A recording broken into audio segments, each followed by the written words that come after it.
So 35th is there's not that many teams. 36th is worse. I don't even know what last is. 37. We just keep going. Oh, 37. 37th, is that what last? Yeah, was? last is 37. So it'll be Shedeur in the Pro Bowl games. Your reaction? Well, look, you guys know I like Shedeur. I pull for him. I hope he does well. I think he's got talent. I think he's earned a chance to be the starter next year. Yeah.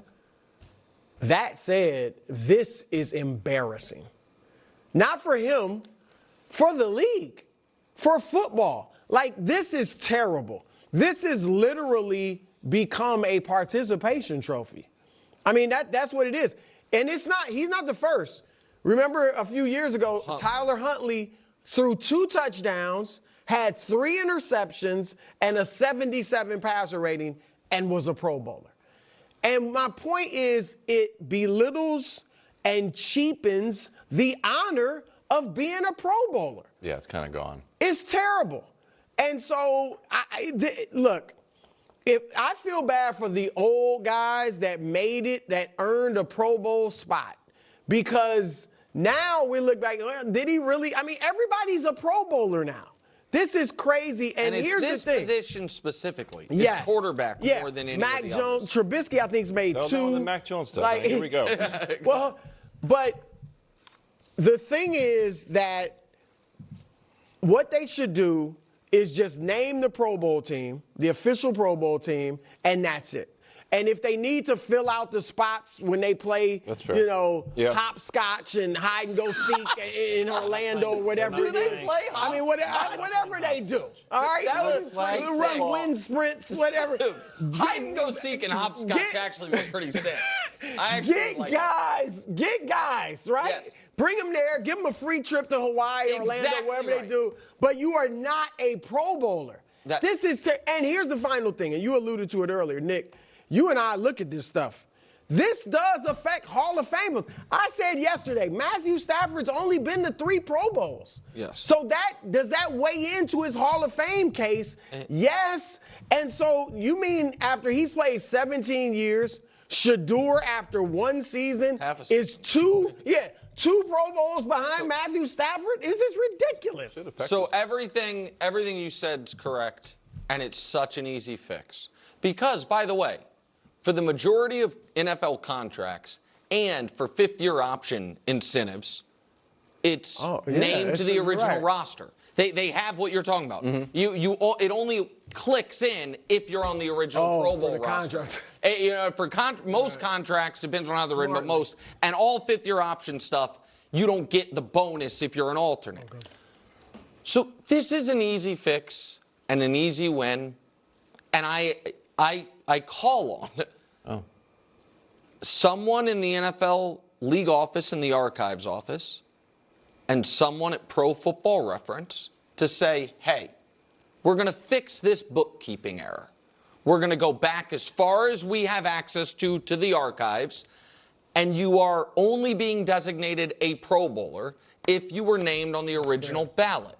And moving forward, you are only called a Pro Bowler. You only get the little star on your Pro Football Reference page. Hopefully the wiki editors, which do a really good job of this, keep it with that, if you are named to the original roster. Exactly. And that's why this whole thing is a joke, because it does matter. Like, if you go to Wiki now and you go to Cleveland Browns, All Pros, Myles Garrett, Pro Bowlers Myles Garrett, Denzel Ward, and then it says Shedeur Sanders. That's the dumbest thing ever. That is truly the dumbest thing ever. And it does cheapen everything, because you're now saying that Myles Garrett had this awesome year, ALP Pro Bowl year, and so did Shedeur Sanders. And that's obviously not the case. I'm not going to go through Shedeur's stats and whatnot, because he's clearly not a Pro Bowler. And if you want to know how biased and confused people are, just go ahead and read the comments and see people try to defend it.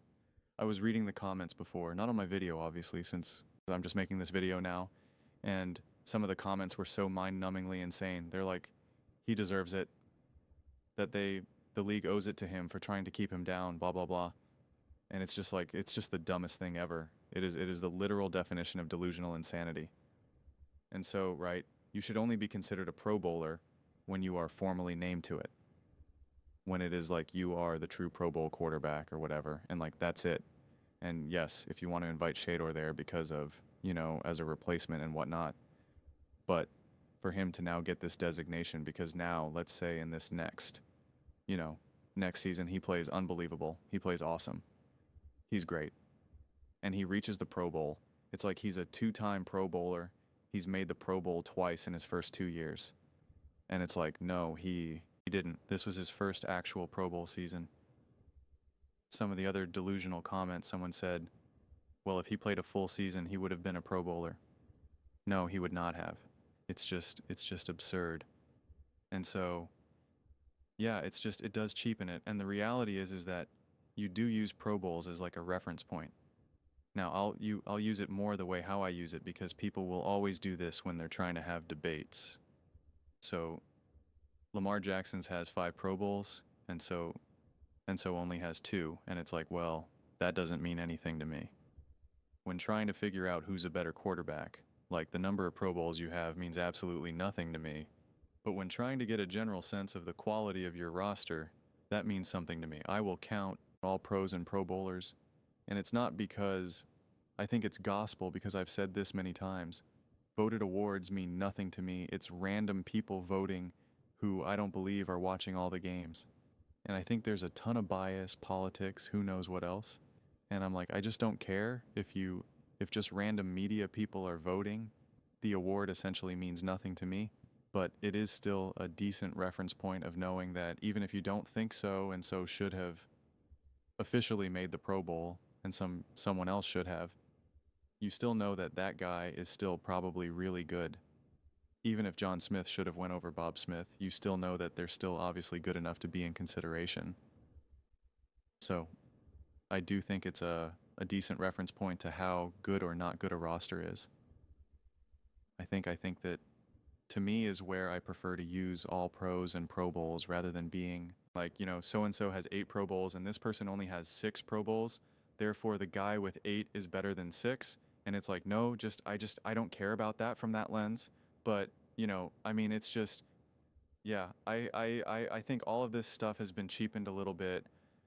Even also with the NBA, because you really look at it with, you know, All-Star Pro Bowl, you know, LeBron James, Kobe Bryant, 19-time All-Star, this or that.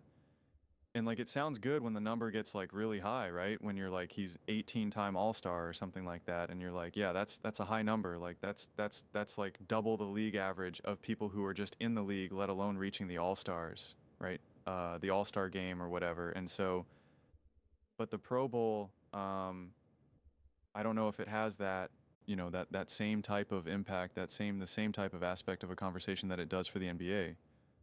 But I do think, because also very individual, the NBA in that regard, but I do think the NFL, you just look at it more from like, oh wow, look, this team was built, and they have 8 Pro Bowlers. They did it, the Bills versus the Broncos versus the Patriots. Like, in all of these playoff games, they showed us the Pro Bowlers, you know, and compared them. So they're looking at it so much more from a team perspective, rather than saying Jalen Hurts and Patrick Mahomes are facing each other in the Super Bowl. Well, Patrick Mahomes is a 6-time Pro Bowler and Jalen Hurts is only a 2-time Pro Bowler.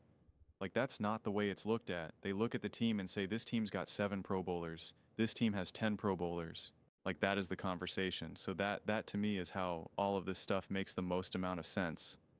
But, you know, like anything, Shedeur Sanders has broken a lot of people's brains in the media and fan bases. So when I first saw that this all went down, my initial reaction was I refuse to make a video about this. I was like, I refuse. I don't want to even do this. I don't even want to give this conversation oxygen. But then I'm like, whatever, man, let's talk about it. Who cares? Let's throw it out there and see what happens. Can't wait to see what the Shedeur Sanders fans have to say, but let me know your thoughts. I read every single comment, so whether you agree with me or disagree with me, either way, let's get in some discussions, let's get in some fights. But ultimately, let's just have some fun. And please do consider subscribing. We're building an amazing community here, and absolutely love to see you part of it. I want to build something that we all generally feel connected to. Subject that we're really excited to be part of. I think we're well on our way to doing it. Please don't forget to give this video a thumbs up. It really does help visibility and the algorithm. Thank you so much.